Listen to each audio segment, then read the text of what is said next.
Breaking news చూస్తున్నాం. హైదరాబాద్లోని Nampally furniture షాప్లో అగ్ని ప్రమాదం సంభవించి 5 ప్రాణాలు కోల్పోయారు. ఈ కేసులో ఫర్నిచర్ షాపు ఓనర్ సతీష్ బచాను అబిడ్స్ పోలీసులు అదుపులోకి తీసుకున్నారు. నిబంధనలకు విరుద్ధంగా ఫైర్ సేఫ్టీ రూల్స్ పాటించకుండా సెల్లార్లో వ్యాపారం చేస్తుండటంతో కేసు నమోదు చేశారు. మరోవైపు ఈ ప్రమాదంలో మృతి చెందిన ప్రతి కుటుంబానికి 1,00,000 చొప్పున ఎక్స్గ్రేషియా అందజేస్తామని ప్రభుత్వం ప్రకటించింది.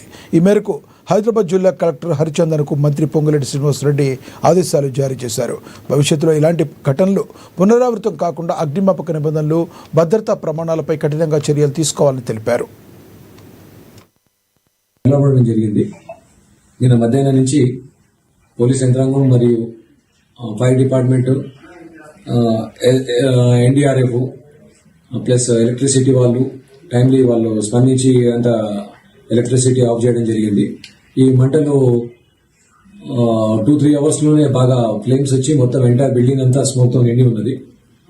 సో అన్ని టీమ్స్ కలిపి పోవడానికి కొద్దిగా కష్టతరంగా ఉండే, అయినా కానీ ప్రయత్నంలో ఏంటంటే ఈరోజు మార్నింగ్ లోపలికి వెళ్ళి చూడగా 5 మంది ఉండడం జరిగింది. దాంట్లో 2 వాచ్మెన్ పిల్లలు, ఒకరేమో వాళ్ళ హౌస్ కీపింగ్ ఉమెన్ ఉన్నారు.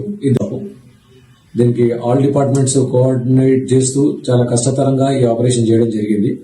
నేను కలెక్టర్ గారు, సిపి గారు, ఆల్ డిపార్ట్మెంట్ హెడ్లు అందరూ అక్కడనే ఉండి ఇదంతా అయిపోయింది. దానికి ఆర్డీఓ వీళ్ళు చీఫ్ గెస్ట్ చేయడం జరిగింది.